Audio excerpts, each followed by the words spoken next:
Hello and welcome. Today we delve into a story of transformation and deception in the skies over northern France during February of 1944. A battle is brewing not just between aircraft, but between old perceptions and a shocking new reality. Imagine a formation of 8 massive P-47 Thunderbolts slicing through the winter sky at 23,000 feet, long, icy contrails stretching like ghostly fingers, signaling the arrival of American fighters known for their raw power. But what if I told you that one of these Thunderbolts performed a stunt that defied everything German pilots believed about their enemies?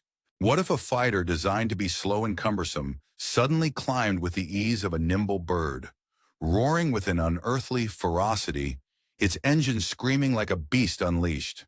And how could a fighter, weighed down by over 7 tons, seemingly mirror the very maximum effort German pilots had once used to outclimb their adversaries? Are these aircraft simply pushing their limits, or is there something more revolutionary at play? Could this new development be a game-changer that shifts the entire air war's balance? This video will uncover how engineers' relentless pursuit of innovation, installing water-methanol injection systems, boosting engine power by over 40%, and upgrading propellers, transformed the mighty Thunderbolt from a sluggish giant into a fierce, relentless predator. We'll reveal the secret behind this technological leap, the pilots who dared to harness it, and how it threatened to rewrite the rules of aerial combat. The most astonishing question remains: what does this mean for the future of the air war over Europe?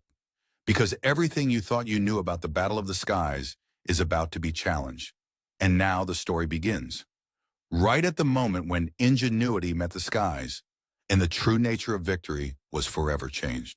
In the cold, clear skies over northern France on the afternoon of February 15th, in the year 1944, precisely at 1 o'clock in the afternoon, a scene of critical importance was unfolding. Captain Oberleutnant and Hans Wim Marseille watched intently as a formation of 8 formidable Republic P-47 Thunderbolt fighters advanced from the western horizon, cutting through the winter sky at an altitude of 23,000 feet. Their contrails, long and icy, stretched across the pale azure expanse like icy fingers reaching upward, as if to grasp and hold the very sky itself. The sight of these contrails prompted a tense awareness in Marseille's mind, for they were a clear sign of the approaching American fighters, known for their raw power and resilience. These aircraft, each one enormous and heavily armed, had their distinctive white streaks that seemed almost to cut the sky apart, leading toward his own Messerschmitt Bf 109 G6 as if preparing for a confrontation.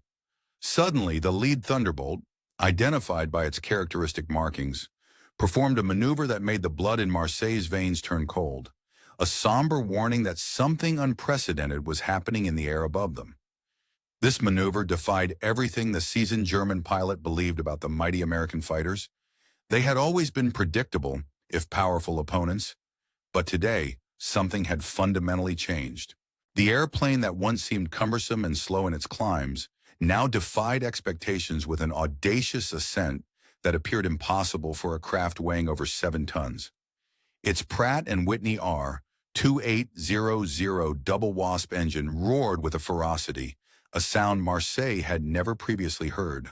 Not a typical engine growl, but a wild primal scream, filled with unleashed energy and raw, unrestrained force. In that instant, Marseille grasped the truth. The air war over Europe was shifting dramatically, and the reliable advantage previously held by the Germans was slipping away. The formation of these P-47s, led by their fearless pilots, had been dispatched on what was initially considered another routine escort mission, one among many that ground control had deemed standard at this stage of the air campaign. Since the previous spring, when the Americans had introduced their massive Thunderbolts and revolutionized their assaults, German pilots like Marseille had grown accustomed to handling these seemingly unwieldy giant fighters with increasing confidence. The Thunderbolt, with its ponderous mass and sluggish climbing ability, so different from the nimble German fighters, had long been a challenge for the Luftwaffe. German pilots, including Marseille himself, had developed a simple yet effective tactical response. When engaged with these behemoths, the Germans would often pull into a steep, high-speed climb. The goal was clear: capitalize on the Thunderbolt's known weakness, as its heavy frame and slow climb rate prevented it from following quick, tight maneuvers in the air. With mastery born of countless encounters, the German fighters would watch in satisfaction as their American counterparts struggled in frustration, trying to match the Germans' superior climb performance. The heavy P-47s, burdened by their weight, would often wallow and stall while attempting to keep pace with the faster German fighters. The Germans had learned to exploit this vulnerability, bouncing the Thunderbolts from high above, making swift, precise firing passes, then zooming safely away while the Thunderbolts exhausted their energy trying to grasp them in pursuit. For nearly a year, this tactic had proved devastatingly successful. But now, as Marseille watched in disbelief, the familiar pattern was suddenly broken. The lead aircraft in the formation, the first of the 8 Thunderbolts, maintained its climb with a newfound ease, unconcerned by its supposed inherent sluggishness. Marseille's eyes focused sharply on this spectacle. The aircraft was sporting the distinctive checkerboard nose of the 78th Fighter Group, a unit well known among German pilots for their aggressive and unwavering tactics. What caught Marseille's attention most profoundly was the unprecedented way this Thunderbolt maintained its relentless climb, seemingly mirroring the German pilots' own maximum efforts, both meter by meter, inch by inch. The engine's deep, rumbling throb sounded different, a more violent, more fierce roar that resonated through the air. Thin streams of what looked like wispy vapor emanated from the exhaust stacks, leaving streaks behind like ghostly trails in the winter sky. It was a clear sign that something extraordinary was occurring.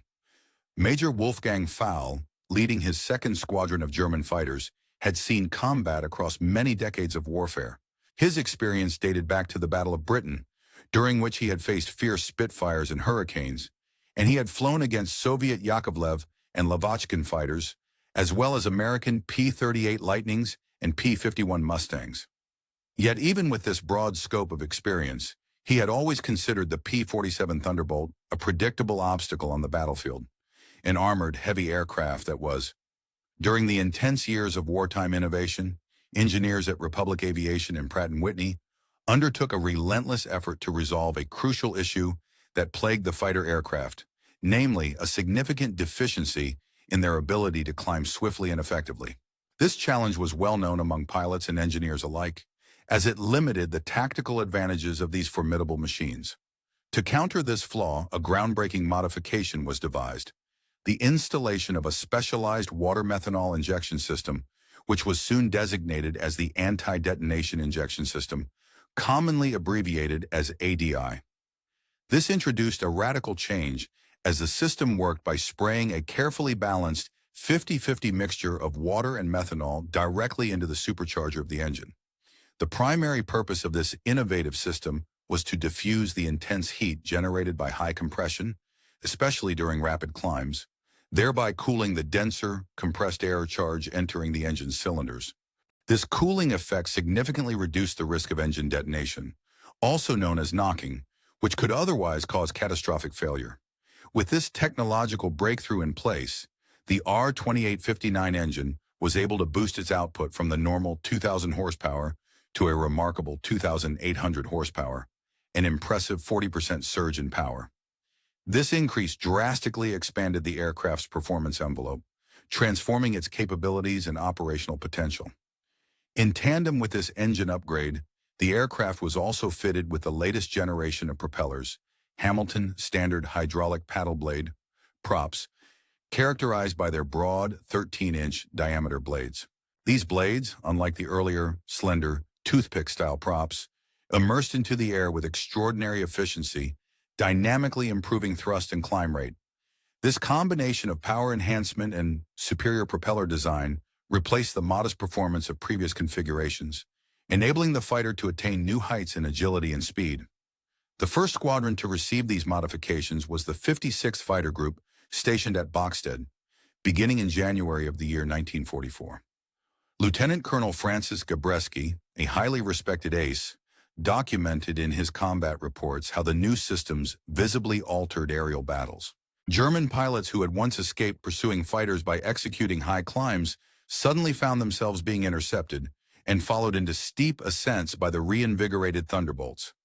These aircraft maintained their pursuit angles confidently, something that had been virtually impossible just weeks earlier. Thanks to the water injection system, which empowered the fighter to operate at what could be regarded as battle gear emergency power for a duration of roughly 5 minutes. This wartime boost transformed what had been a sluggish aircraft into a formidable climbing machine, truly a monster when executing combat maneuvers.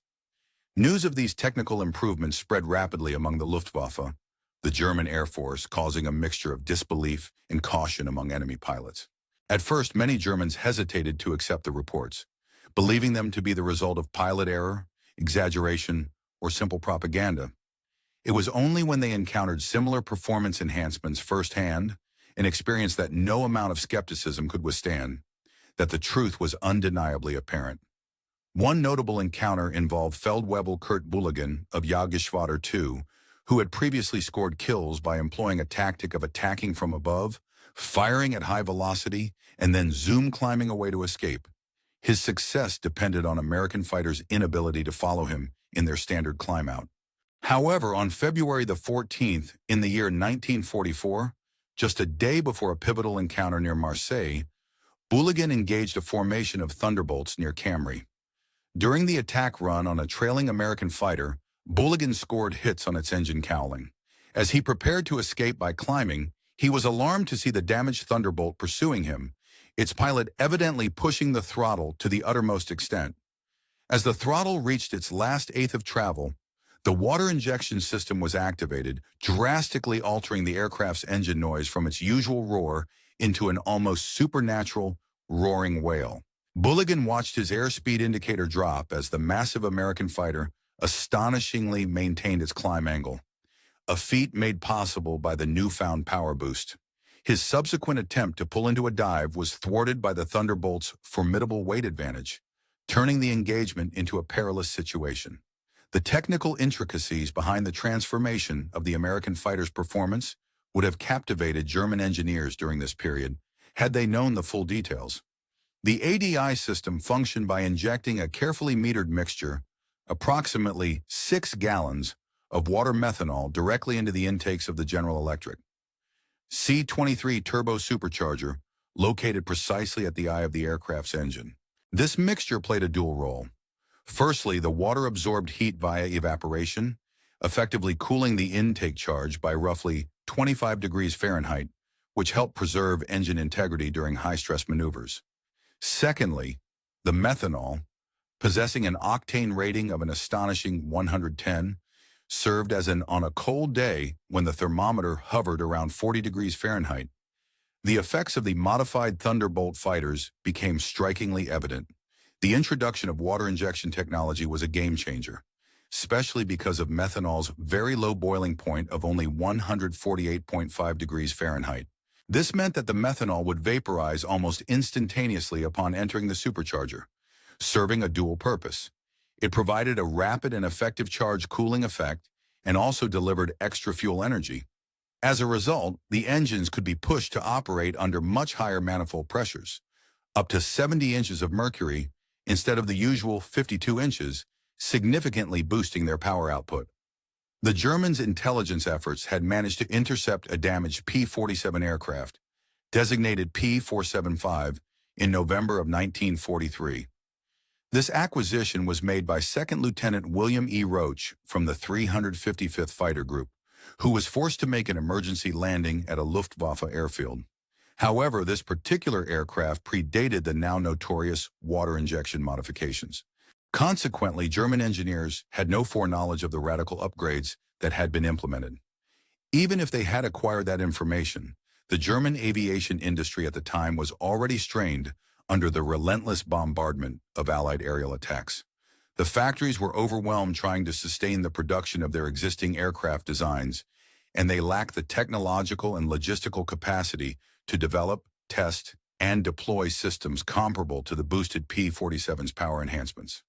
As a result, Luftwaffe pilots confronted a new reality.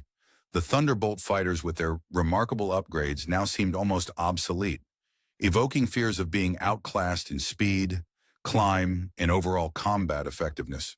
Meanwhile, the Italian Social Republic's Air Force, officially known as the Aeronautica Nazionale Repubblicana, experienced their first confrontations with these technological advancements on the 11th of March in the year 1944.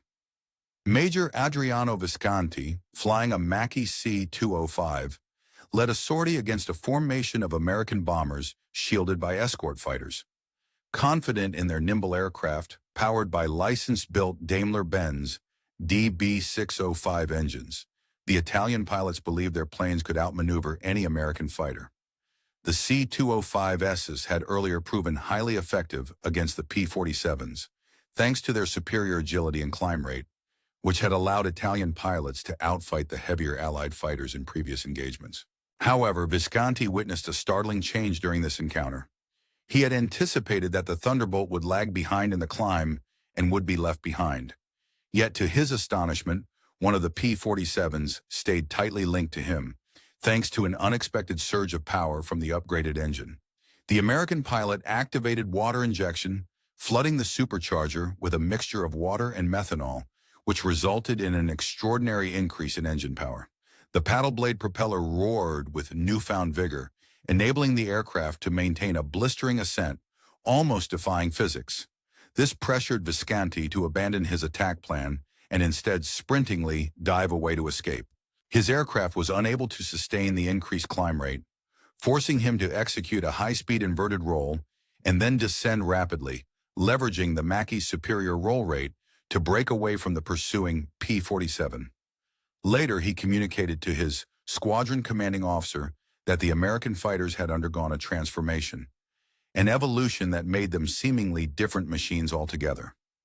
The story of these upgraded P-47s did not remain confined to the European theater alone. In the vast expanses of the Pacific, where the Japanese Army Air Force was engaged in fierce combat, the presence of such advanced Thunderbolts was less initially felt. It wasn't until late in the year 1944 that Japanese pilots encountered these more formidable fighters. When Major Terahiko Kobayashi, leading the 244th Sentai and flying a Nakajima Ki-84, often regarded as one of the best Japanese fighters of the war, engaged P-47Ds over the Philippines, he found himself confronting an opponent that had just become much more dangerous. The P-47Ds, now equipped with water injection capabilities similar to their European counterparts, could deliver unprecedented climb rates and agility, thereby altering aerial combat dynamics in a significant way. These encounters left no doubt about how dramatically the upgraded Thunderbolts had shifted the balance in aerial warfare, rendering previously reliable tactics in aircraft configurations less effective against the sheer power and versatility of the new, technologically enhanced fighters. In the chaos of aerial combat, there are moments when a pilot believes they have gained an undeniable advantage, only to have that perception shattered in an instant.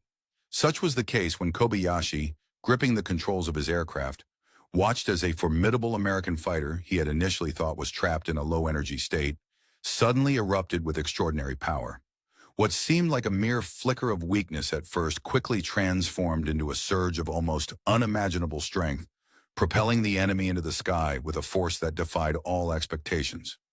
Meanwhile, the pilot had just triggered the water injection system, an innovation designed to temporarily boost engine performance, believing this would give him the edge he needed. Yet Kobayashi could only gape in disbelief as the massive American fighter, a quintessential P-47 Thunderbolt, climbed at a sharp angle that should have immediately stalled the engine's thrust. Instead, it soared upward with a remarkable intensity, demonstrating capabilities far beyond its usual limits. It was as if the aircraft had been transformed into an entirely different monster of war, an unsettling realization for anyone facing such a beast in the skies.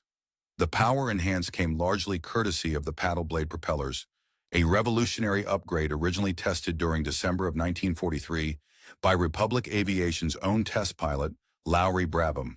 During the early trials with the Hamilton Standard hydroatic propellers, an innovative design that replaced the traditional blades with broader 13-foot diameter paddles, the performance uplift was dramatic. These blades generated significantly increased thrust across all flight altitudes, especially during climbs where earlier models, such as those equipped with Curtiss electric props, had demonstrated glaring inefficiencies. The improvements were not only technical, they had tangible battlefield effects. In fact, just the addition of the broad paddle blades alone increased the Thunderbolt's climb rate by approximately 400 feet per minute, an impressive gain that boosted its ability to gain altitude rapidly without additional modifications or fuel consumption. When combined with the automatic directional injection ADI system, a fuel-water mixture injection technology, the enhancement transformed the Thunderbolt into virtually a new aircraft, a sleek Predator sporting its classic all-American silhouette, but with unprecedented performance capabilities. This evolution did not stop there. The upgraded Thunderbolts began showing their full potential during real combat encounters. One such experience was detailed by Hauptmann Heinsbar, a renowned ace from Jägerschwader 1, who had claimed over 200 victories. On the 23rd of February in 1944, Heinsbar was leading a squadron of Fallewolf FW-88s during a bomber escort mission near Frankfurt when the enemy came into view. American P-47 Thunderbolts.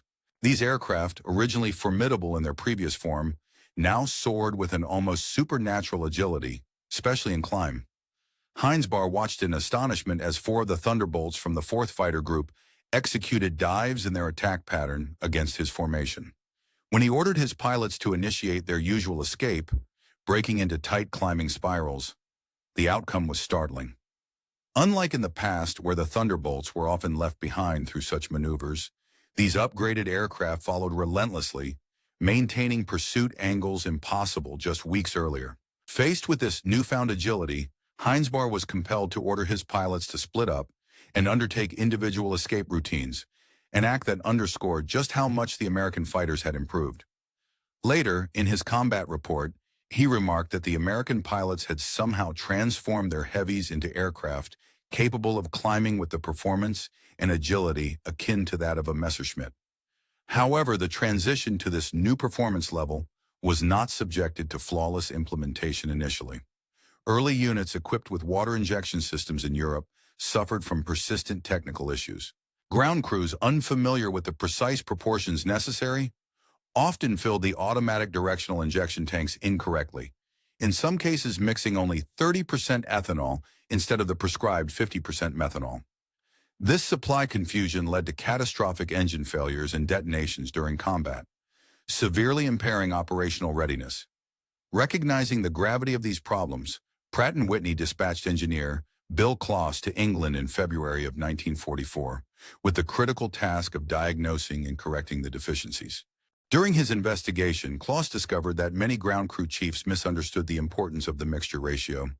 The methanol was not just an antifreeze, but a vital component responsible for cooling the engine, preventing detonation, and providing extra energy to the combustion process. A slight deviation from the correct mixture could dramatically weaken engine performance and jeopardize entire sorties. The transformation of American fighters did not go unnoticed in the high command. Lieutenant General Adolf Galland, commander of the Luftwaffe's fighter forces, began receiving increasingly alarmed reports from his squadron leaders about these remarkably improved aircraft. Initially dismissing these accounts as mere excuses for poor performance or tactical blunders by pilots unfamiliar with the new capabilities, Galland was skeptical. However, his doubts were ultimately dispelled when, during a visiting inspection at Jägerschwader 2's base in Levanville, in March during a routine mission that was perhaps expected to be straightforward, things quickly spiraled into chaos. The German pilots, confident in their tactics and equipment, ventured into attacking a group of American aircraft. However, their maneuver turned out to be a humiliating mishap when they were suddenly detected by a patrol from a P-47 squadron, which swiftly initiated pursuit. The American fighters, relentless and seemingly unconcerned by the perilous climb, chased the Germans into a steep ascent, and climb that should have been beyond the capabilities of the German aircraft, as understood at the time. Major Galland, observing intently through a pair of binoculars, watched in amazement as the massive P-47 fighters maintained pursuit angles that defied all prior intelligence and expectations about their performance.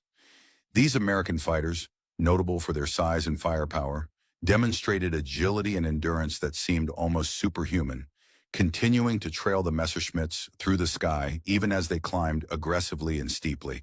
The water-methanol injection system, which had previously undergone testing by the German engineers on their BMW 801 radial engines, known as MW50, had been designed to enhance engine performance dramatically. Despite this, production issues and the elaborate complexity involved in integrating such a technology had severely limited its deployment within the German Luftwaffe. Conversely, the United States had distinguished itself in rapidly adopting and implementing such tech innovations across their entire fleet of P-47 Thunderbolts within a matter of months. American engineers efficiently retrofitted older aircraft amidst active service, while new production models left the assembly lines already equipped with the water injection system. This swift technological adoption underscored American industrial capacity, a capacity that the struggling German war economy simply could not match, even when they fully grasped the potential of their own technical innovations. A notable figure in this evolving aerial battlefield was Major Gunther R. of Jagdgeschwader 11, who would eventually end the war with a tally of approximately 275 aerial victories. On the 3rd of March, in the year 1944, Major R. encountered his first encounter with a water-injected P-47 Thunderbolt during an attack run against a formation of B-17 flying fortresses near Berlin. His usual tactic was to dive through the bomber formation and attempt to escape the escort fighters by climbing sharply on the other side, a method that had served him well on many previous occasions. But this time, as Major R. commanded his aircraft to ascend from his attack, he found himself unexpectedly pursued by an American pilot from the 359th Fighter Group, who pressed the throttle into what was known as war emergency power. The water-methanol mixture effectively cooled the charge air, enabling the engine to scream at a staggering 2,800 horsepower, a figure that had a profound effect on R's aircraft. In this intense racing, Major R. was forced to push his Messerschmitt into a frantic series of violent and unpredictable maneuvers, desperately trying to break free from the tenacious American P-47. Remembering every trick learned over the years of combat, he employed every defensive and evasive maneuver available, desperately trying to shake the persistent Thunderbolt that had suddenly transformed into a deadly predator. The psychological toll on German pilots was immense. The once comfortable illusion of superiority dissolved almost overnight. P-47s, previously considered by Germans to be downed easily, now pursued them with relentless determination, matching in climb, outdiving in some cases, and capable of absorbing tremendous levels of damage, while still delivering devastating volleys from their powerful .850 caliber machine guns. This dramatic change in the aerial combat landscape coincided with the arrival of more seasoned and highly skilled American pilots who had mastered the full potential of their aircraft. Their enhanced tactics and the advanced systems installed on their fighters created a perfect storm that decisively shifted the air superiority battle over Europe. Among the German aces feeling the sting of this technological and tactical evolution was Hermann Graf of Jagdgeschwader 52, a renowned pilot who had transferred from the Eastern Front after accumulating over 200 victories against Soviet aircraft. He arrived on the Western Front in France during February of 1944, full of confidence that his success against the Soviets would translate seamlessly to the Western skies. However, his first confrontation with the newly upgraded Thunderbolts nearly ended catastrophically. On the 28th of February, when Graf engaged his first P-47 in combat, he thought he was attacking a vulnerable and lone aircraft, stranded and behind its formation. Lurking behind the bomber formations, he decided to strike, only to quickly realize his mistake when the American pilot responded with a burst of throttle that engaged the water injection system. The engine, now running at full emergency power, unleashed a deafening roar as Graf's attack plans unraveled in an instant. He was caught unawares by the raw power and resilience of the Thunderbolt, which could withstand significant damage and come back strongly, the distinctive engine note echoing ominously as the American fighter responded. In the midst of a tense aerial dogfight, the fighter pilot found himself hanging onto a fierce and seemingly unstoppable banshee whale, a nickname for a formidable opponent.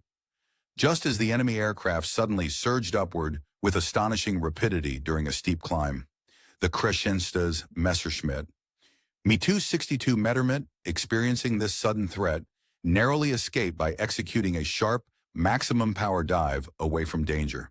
The seasoned ace, a veteran of countless engagements, later confided that he had never before encountered an aircraft, be it German, Soviet, British, or American, that could ascend with such raw, violent force as this. Its relentless power and agility clearly defied conventional expectations about fighter capabilities. Meanwhile, across different theaters of the Pacific and other war zones, the Japanese pilots also witnessed similarly shocking feats of aerial performance. One vivid incident involved Lieutenant Colonel Kojiro Takahashi, a skilled pilot of the 55th Sentai, flying a Nakajima Ki-44 Shoki, a high-performance interceptor specifically designed for rapid climbs. On a mission over Burma in May of 1944, Takahashi confidently engaged a formation of 47-25 Thunderbolts, expecting his comparatively lighter aircraft to easily surpass the American heavy fighters in climb rate. Designed for agility, the Ki-44's expectations were high, and Takahashi assumed that his aircraft's limited weight would give him a decisive edge in outclimbing the larger, more cumbersome enemy planes. However, much to his disbelief, he watched as one of the Thunderbolts, an aircraft he had presumed to be trapped at a low altitude, exploded skyward with a ferocity and acceleration that appeared almost supernatural. Seconds before, the American pilot had activated water injection, an innovative boost system used to temporarily increase engine power, allowing the heavy fighter to punch upward with unprecedented force. Despite the Ki-44's excellent climb performance, it was unable to keep pace with the Thunderbolt's sudden explosive ascent, forcing Takahashi to realize that the American aircraft had somehow transformed, through modifications and engineering ingenuity, into something approaching the impossible. The American engineers at Republic Aviation had undertaken a series of groundbreaking modifications to bolster the performance and resilience of the P-47 Thunderbolt. Their work extended well beyond mere engine enhancements. They had reinforced the already rugged airframe to withstand the increased stresses generated by a more powerful, turbocharged engine delivering around 2,800 horsepower. These structural improvements included strengthening the engine mounts, upgrading the oil cooling system to disperse the additional heat created under extended wartime power levels, and modifying the propeller governor to cope with the increased loads of the massive paddle blade propellers. This comprehensive overhaul created an integrated system that dramatically expanded the aircraft's performance envelope, allowing it to climb faster and handle greater stress, all while maintaining the legendary durability that made the P-47 a formidable and long-lasting warhorse. Its ability to absorb extensive battle damage and still bring its pilots safely home became a hallmark of its design philosophy. The engineers' meticulous work transformed what was already a formidable airplane into a flying marvel, capable of feats that seemed to stretch the boundaries of physics, yet still retained the rugged resilience for which the Thunderbolt was famous. On a different front, the Italian Air Force's own talented pilots also bore witness to extraordinary feats of performance. Captain Franco Bordoni of the Aeronautica Nazionale Repubblicana's 2nd Fighter Group flew a Fiat G-55 Centauro, a fighter many considered Italy's best during the war. On April the 2nd of 1944, during a sortie over the area surrounding Turin, Bordoni led a squadron of 4 Italian fighters in an attack on American fighter bombers that were damaging vital railway yards. Confident in the capabilities of his Centauro, Bordoni anticipated that its excellent climbing ability and maneuverability would give him the advantage over the larger, heavier American aircraft. As the Italian fighters descended to attack, the American Thunderbolts suddenly demonstrated a remarkable escalation in performance. One of the American pilots activated water injection, a system that sprayed mixture of water and methanol into the engine's intake, permitting the aircraft to temporarily produce an extraordinary burst of power. The Thunderbolt responded by climbing at an angle that seemed physically impossible for its size, seemingly defying the expected aerodynamics.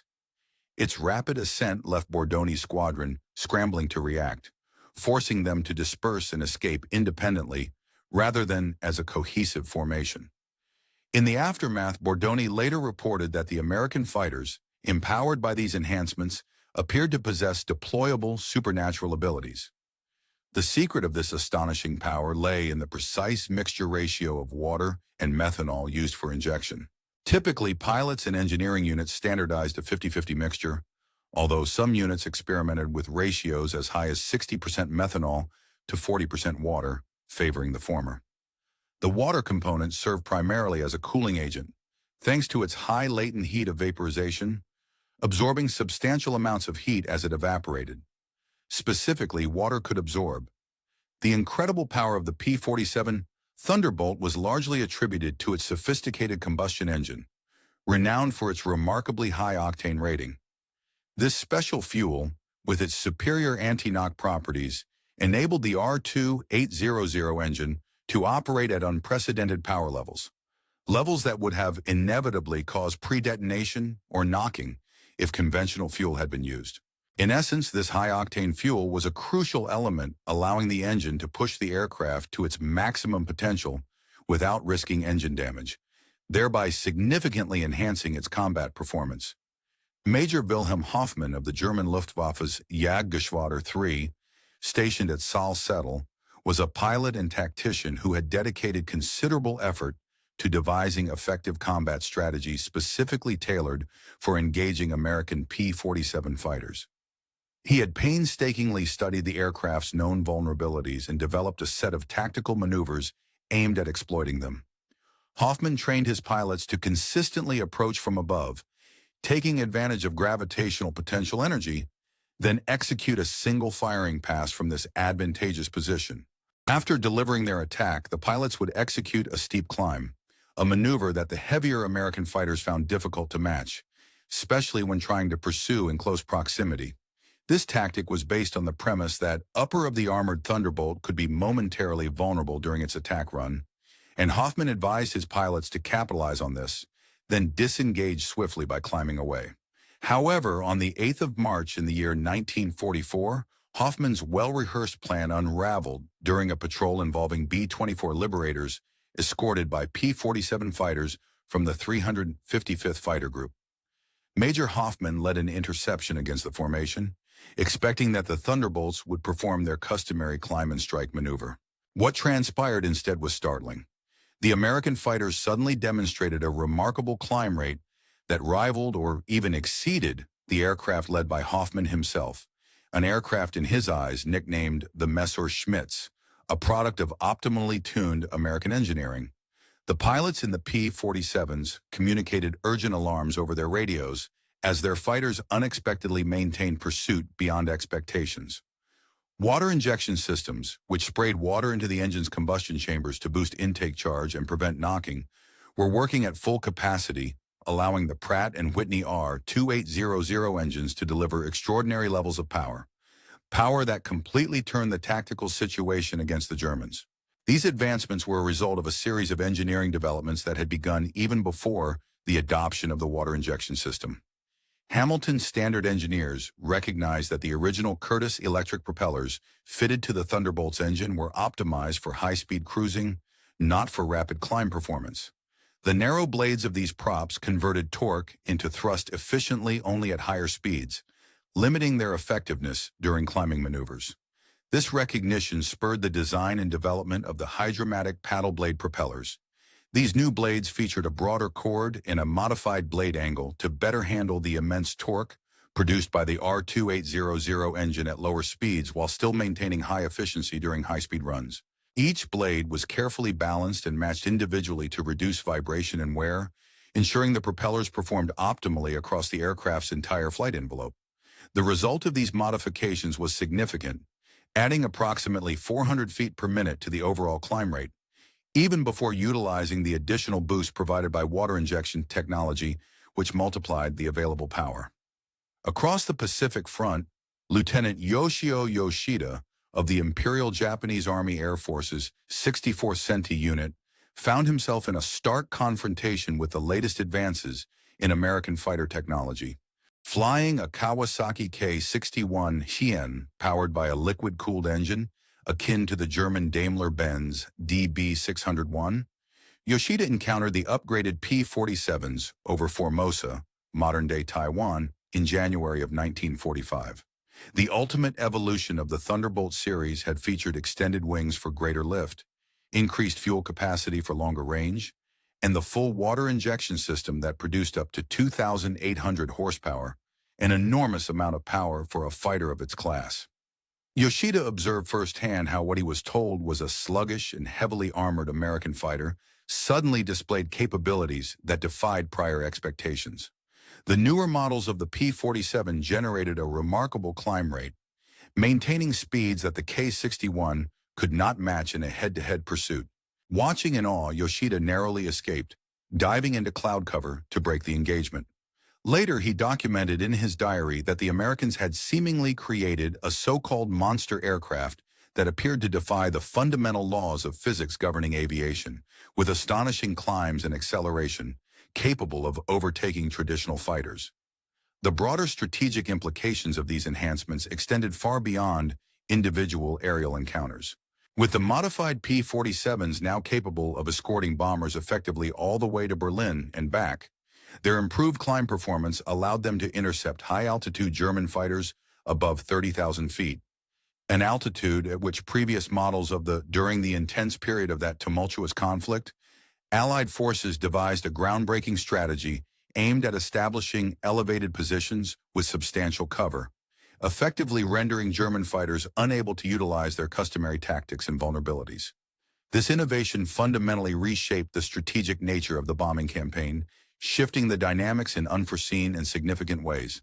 Polish-born Johannes Stein, who commanded the renowned JG-77 fighter wing in the northern Italian theater, first received reports from his pilots about the newly modified Thunderbolt aircraft in March of the year 1944. These reports relayed that the American P-47Ds appeared to have unexpectedly matched and even surpassed the climb performance previously considered their most notable weaknesses.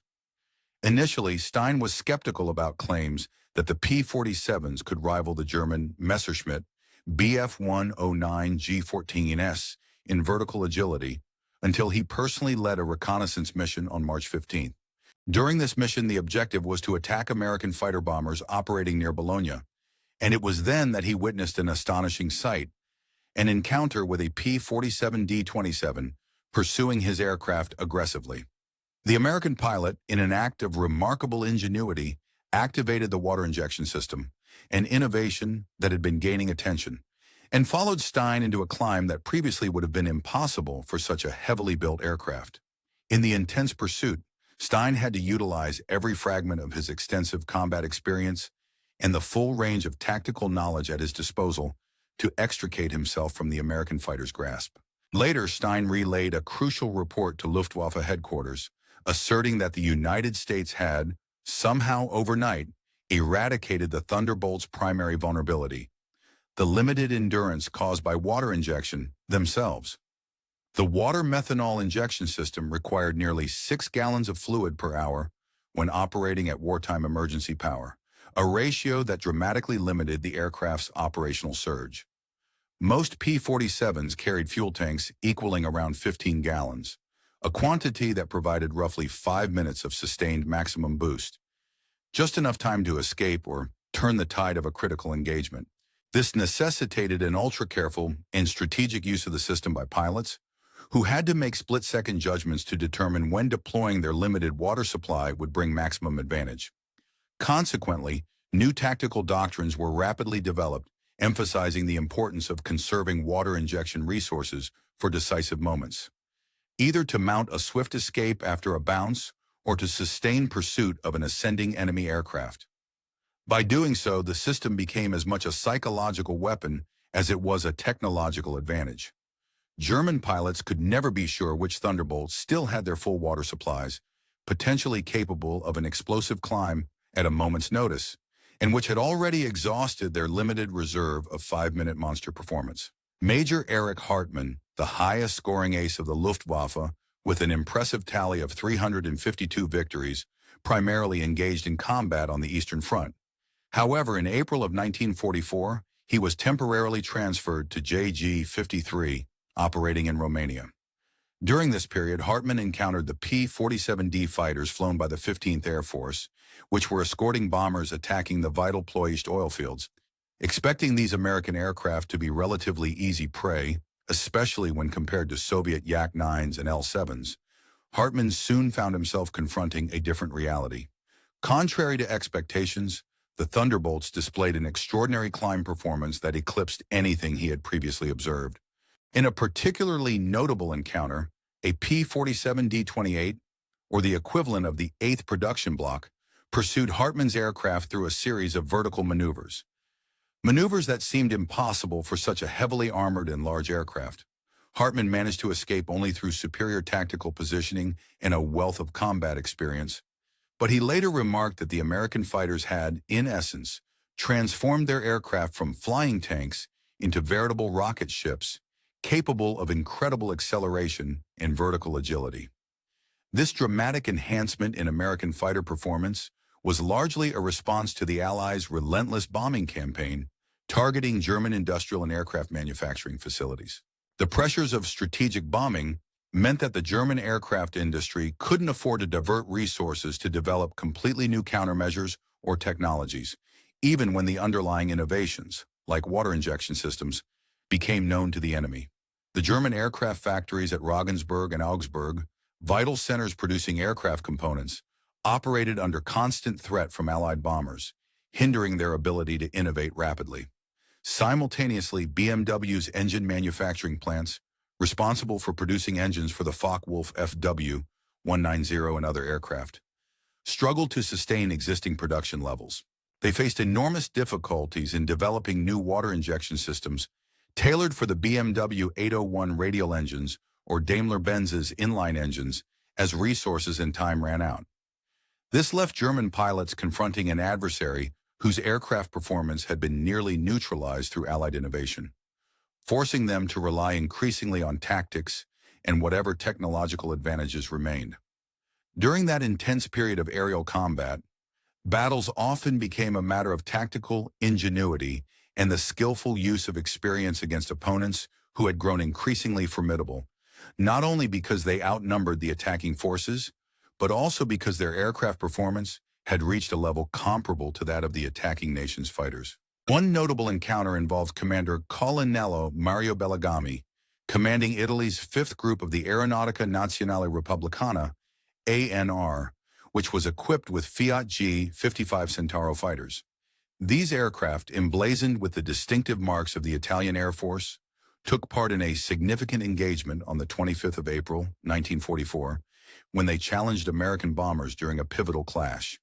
This confrontation, which would turn out to be one of the last large-scale dogfights before the advent of Allied strategic bombing that ultimately destroyed the Italian war industry, saw Bellegami and his squadron face off against a formation of P-47D Thunderbolt fighters from the 125th Fighter Group. The P-47 pilots, aiming for aerial dominance, immediately engaged their water injection systems upon spotting the Italian fighters, pushing their aircraft into water-injected power to improve climb rates and overall maneuverability. Despite being outnumbered and facing the formidable American aircraft, the Fiat G-55s fought valiantly, with Bellegami's squadron facing a fierce challenge. As the two sides clashed, the formidable Thunderbolts climbed to match the Italian fighters, with their powerful 585 caliber guns, unleashing a devastating cone of sustained fire. Over the course of this engagement, Bellegami was forced to lose 3 of his finest aircraft, a grim toll that included the loss of his wingman, yet he managed to escape the fray. After the attack, Italian pilots reported that their adversaries displayed a level of performance that had not been predicted during their intelligence assessments, tactics and feats that seemed almost impossible to discern beforehand, catching them by surprise and increasing the unpredictability of aerial combat at that stage of the war. A significant factor in the Americans' combat effectiveness was the mechanical reliability of their water injection system, which initially caused some concern among American crew chiefs. This new system, designed by Pratt & Whitney engineers, refined the process of boosting engine performance by injecting a water-methanol mixture into the engine's supercharger. The engineers aimed to ensure that this complex process would withstand the rigors of wartime service rather than fail under rough conditions. To achieve this, they utilized a straightforward pressure injection method, avoiding overly intricate metering components that could be more prone to malfunctions. The water-methanol mixture was stored in protected tanks with heated lines to prevent freezing at high altitudes, a necessity given the cold conditions faced during combat flights. The entire system was engineered for simplicity, with activation triggered mechanically by pushing the throttle beyond a specific point. Simply pushing past the 1/8 inch of throttle travel, engaging a mechanical gate designed to activate the water injection process. This design was as pilot-proof as possible. It guaranteed the system would operate reliably when needed, especially during critical moments, yet prevented accidental activation during routine flight procedures. Such an innovative approach assured that American pilots could depend on their aircraft's enhanced performance without fearing system failures or unintended deployment, thus providing a tangible advantage during engagements. Meanwhile, over the Pacific theater, Japanese ace captain Satoshi Yamada of the 85th Sentai flew the newest fighter in Japan's arsenal, known as the Kawasaki K-84 Hei, widely regarded as Japan's most advanced fighter aircraft at the time. In April 1945, Yamada engaged P-47 Thunderbolts over Okinawa, confident that his aircraft's excellent handling and performance would give him an edge over what he believed to be a less capable American opponent. However, he soon found himself facing a dramatically transformed adversary, one that could not only match his climb rate, but even surpass his dive speed and absorb tremendous amounts of damage from his 20mm offensive cannons. Yamada watched in disbelief as a Thunderbolt he had managed to damage with machine gun fire continued climbing using its water injection, exhaust fumes billowing from its engine. Yet it persisted in pursuit. Despite the aircraft trailing black smoke, typical signs of engine distress, the P-47 maintained its relentless attack, returning devastating fire from its 850 caliber machine guns while keeping up the chase. Yamada's initial confidence was shattered as he realized that this aircraft could sustain significant damage and still continue fighting with vicious effectiveness. Eventually, Yamada exhausted his ammunition and was compelled to abandon the encounter, retreating from the relentless pursuit of that seemingly unbreakable American fighter. The outcome of such encounters had a profound psychological impact on German morale as well. German pilots, once confident in their technical superiority and the effectiveness of their aircraft, were suddenly thrown into disarray as they witnessed their adversaries' pilots demonstrating not only equal or superior climbing and diving capabilities, but also a remarkable resilience to damage and an aggressive fighting. In the year of 1944, amidst a landscape radically altered by a relentless war, the commanding leader of the air defenses at Akmar had recently taken possession of a groundbreaking aircraft, the revolutionary Me-262 jet fighter. This advanced weapon was already making waves on the battlefield, yet it was not without its challenge from a newly transformed adversary. During November of that pivotal year, this airfield bore witness to the impressive feats of American Thunderbolt fighters, which were operating in the skies above with remarkable agility and power. These aircraft, modernized through significant technological modifications, demonstrated a level of performance that compelled even the swift Mi-262 pilots to exercise caution and respect on the combat zone. Indeed, the Thunderbolts showcased a crucial innovation, water injection systems, that enabled them to boost their engine's thrust dramatically. This system had the ability to inject water and methanol into the engine intakes temporarily, providing a substantial increase in power, particularly during critical moments such as climbing or pursuing an enemy. The benefit of this technology was powerfully illustrated during encounters over Akmar. American Thunderbolts could accelerate rapidly in climbs that an unprepared Me-262 pilot might not handle smoothly, especially if the Mi-262 attempted to gain altitude by climbing with insufficient speed. On one particular occasion, the commanding pilot narrowly escaped being overtaken by a ruthless enemy fighter, an AP-47D-30, whose pilot had activated its own water injection system. For a fleeting moment, the American pilot succeeded in maintaining pursuit, pressing the jet fighter with the increased power of the water injection, which temporarily extended his range and velocity. However, the Thunderbolt's brilliant 5-minute water supply eventually ran dry, forcing the pursuing aircraft to break off the chase just enough to evade a deadly engagement. An escape that, despite its narrowness, was a testament to the remarkable technological edge these aircraft now possessed. The widespread deployment and production of the Thunderbolt, a formidable American fighter plane, told a story of strategic dominance and industrial efficiency. Over 15,000 of these aircraft had been manufactured by Republic Aviation alone, a figure unmatched by any other American fighter of that era. The impressive production figures were further augmented by aircraft manufacturers like Curtiss-Wright and Ford, who assembled thousands more under licensing agreements. The vast industrial base of the United States had facilitated the rapid integration of innovative modifications, especially the water injection systems and paddle blade propellers, across the entire fleet of Thunderbolts. These adaptations turned the aircraft into formidable tools of aerial combat, capable of performing beyond their original specifications.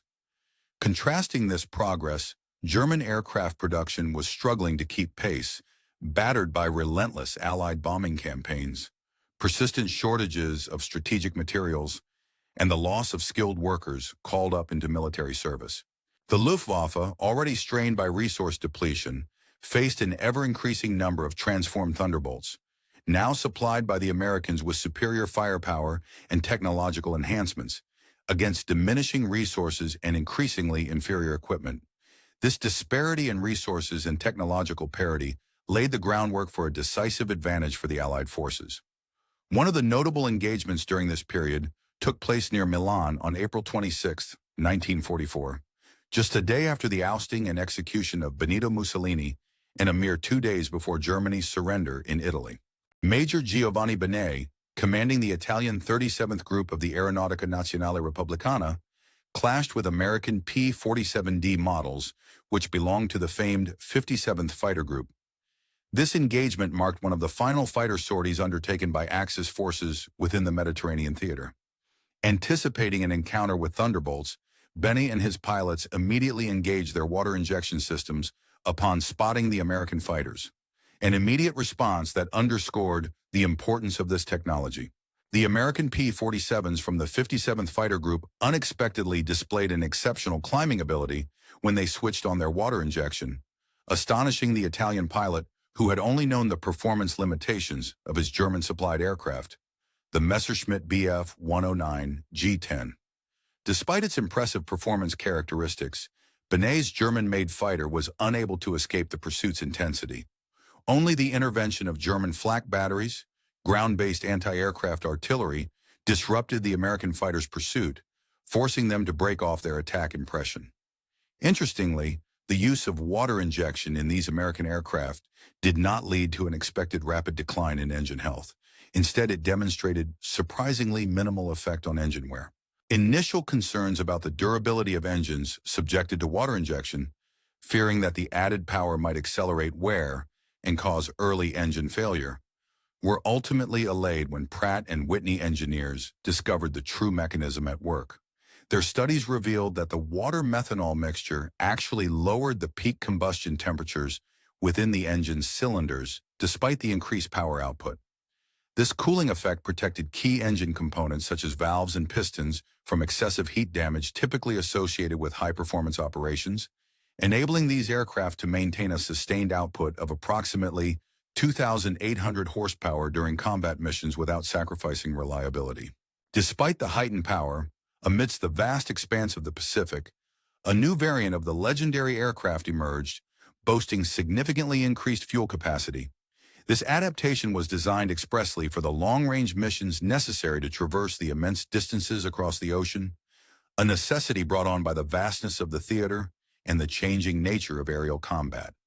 On these missions, the massive American fighters, flags of technological advancement, demonstrated capabilities that considerably surpassed those of the specialized interceptors fielded by the Axis powers. As they climbed into the higher altitudes, where the atmospheric conditions became less favorable for many engines, these American aircraft maintained superior performance, often reaching altitudes where the K-44's engine, which by then was already teetering on the edge of its performance envelope, began to falter. In the face of these challenges, American engineers innovated diligently. They enhanced their aircraft with turbo supercharging technologies, supplemented with water injection systems that allowed their engines to sustain full power even under the extreme conditions at altitude. This technology, which had initially been pioneered to boost engine performance, proved transformative. For instance, water injection diluted the intake charge, preventing knocking and enabling the engines to operate at higher pressures than before. This breakthrough, combined with the introduction of paddle blade propellers, designed to improve efficiency and thrust, reflected a fundamental shift in American industrial capability and engineering philosophy. The United States displayed a remarkable ability to identify vulnerabilities within their aircraft designs, swiftly develop solutions, and then execute large-scale updates. Entire fleets of aircraft could be retrofitted within mere months, turning them into highly adaptable platforms capable of both escorting strategic bombers on extended missions and engaging with enemy fighters at any altitude with high efficiency.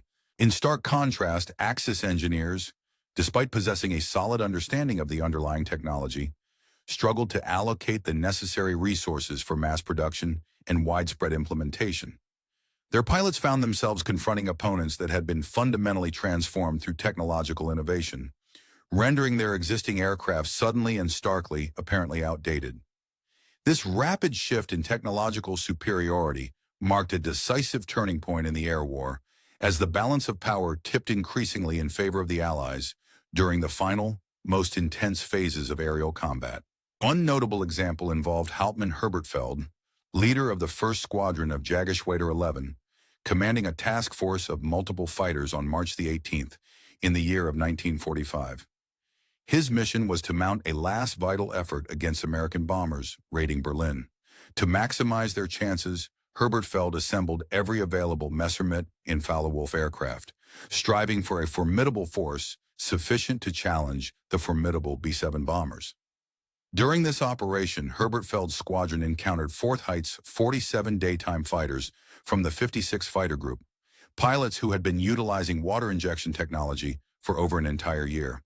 These pilots had become experts in exploiting the enhanced capabilities of their transformed Thunderbolts, aircraft that could now climb and accelerate in ways previously deemed impossible.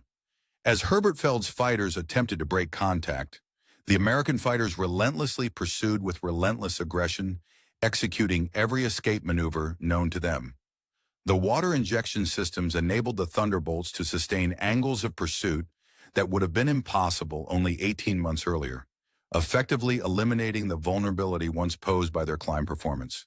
Tragically, this relentless pursuit resulted in the loss of 6 Japanese aircraft without any bombers being shot down, symbolizing a critical point: the effective conclusion of the Japanese resistance in organized fighter operations. On the naval front, Japan's strategic experience was also deeply impacted. Their elite unit, the 343rd Kokutai, equipped with the finest fighters available, including the Kawanishi N-1K2J Shidenkai, found themselves facing the latest Western developments when they encountered American 4th Height's 47 Thunderbolts over the Japanese home islands in July of 1945. Lieutenant Commander Genda Minoru led a formation of 12 fighters, expecting to encounter sluggish American aircraft performing escort duties. Instead, they were confronted by fighters exhibiting a level of performance that exceeded their intelligence reports, with the Americans climbing with authority while maintaining levels of speed that Japanese fighters could scarcely imitate. The American pilots, utilizing advanced water injection and operational tactics, pursued the Japanese fighters through tight maneuvers that should have left them dangerously stalled or vulnerable. Yet their aircraft remained agile and combat-ready. Genda's fighters suffered the loss of 4 aircraft before he ordered a retreat, realizing that the enemy's capabilities had seemingly transcended normal physical laws. These fighters appeared to possess supernatural qualities, as Genda later described in his writings, which defied conventional logic and calculation. This encounter exemplified the extent of American technological innovation and prowess late in the war. The ultimate climax of this technological arms race unfolded in the final months as German pilots operated their most advanced variants, such as the Bf-109K-4 fighters armed with the latest double-barreled engines.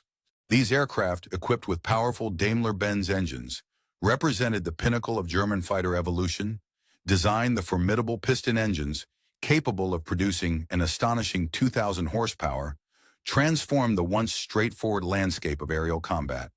Despite the impressive power outputs of aircraft like the FW-190D9S, equipped with Jumo 213A engines, and the high-altitude TA-152H fighters, none could consistently outmatch the heavily modified P-47 Thunderbolt fighters. These aircraft had been reimagined from their original roles, initially designed as rugged bomber escorts, into apex predators capable of dominating the skies. The revolutionary modifications, which included water injection systems and specially designed paddle blade propellers, effectively bridged the performance gap that German pilots had historically depended upon to maintain superiority. The water injection system, which involved injecting water-methanol mixture into the engines, served as a form of chemical intercooling, allowing the engines to run at higher power levels without overheating. This innovation provided performance gains comparable to complete engine redesigns, dramatically boosting power output and engine efficiency. Meanwhile, the paddle blade propellers exemplified an essential engineering principle: the importance of tailoring propeller design precisely to the aircraft's performance needs, rather than settling for subpar or compromised solutions. This strategic approach helped unlock capabilities that had once seemed out of reach, setting a precedent for future advances in aircraft design that would resonate through military aviation for many decades to come. This transformation of the P-47 Thunderbolt was not simply about refining technical specifications, but marked a significant turning point in wartime air power. It demonstrated that the combined prowess of American manufacturing capacity and innovative engineering could decisively weaken Axis technological advantages. A critical moment where sheer quantity, bolstered by systematic and intelligent improvements, achieved a level of quality that altered the very fabric of aerial combat. As tactics tailored for traditional performance became obsolete, German pilots found that their previous advantages, gained through familiar aircraft handling and strategic positioning, were rapidly eroded. The skies filled with water-methanol vapor and the deafening roar of engines pushing beyond normal limits, with the Thunderbolts now capable of emerging victorious in circumstances that had once favored their enemies. The narrative of air combat was deeply rewritten by these technological advancements, and the final chapter is best told through hard numbers that cut through ambiguity with stark clarity. P-47's pilots achieved over 7,000 aerial victories across the European theater alone, boasting a remarkable kill ratio of more than 4-to-1. These achievements would have been entirely impossible if not for the transformative impact of the modifications, particularly the water injection system and custom-designed paddle blade propellers, that redefined the aircraft's performance envelope. Such modifications elevated the Thunderbolt from a competent, somewhat mediocre fighter into a truly dominant airborne force, capable of facing off against Axis fighters on equal or even superior terms. German, Italian, and Japanese pilots, who initially dismissed the Thunderbolt as a lumbering, land-focused bomber escort, learned only too late that American engineers had unleashed a sleeping giant. Armed with enhanced climb ability, the legendary dive speeds, and unmatched durability, the Thunderbolt evolved into an ultimate fighter bomber that played a crucial role in securing Allied victories across both Europe and the Pacific. The culmination of these engineering efforts was not just an incremental improvement, but an irreversible change in aerial warfare tactics and aircraft capability. It signified a moment when American innovation, driven by ingenuity and a dedication to systematic enhancement, turned the tide of the war in the skies. This was a period when the seemingly simple act of injecting water into engines, combined with the precise design of propellers, resulted in aircraft that could outperform most adversaries, altering the strategic landscape permanently. It was during this transformative era that the Thunderbolt, once seen as a reliable but uninspired fighter, rose to become an unstoppable force, an embodiment of American industrial and technological prowess that would steer the outcome of the war and influence aerial combat doctrine for generations to come.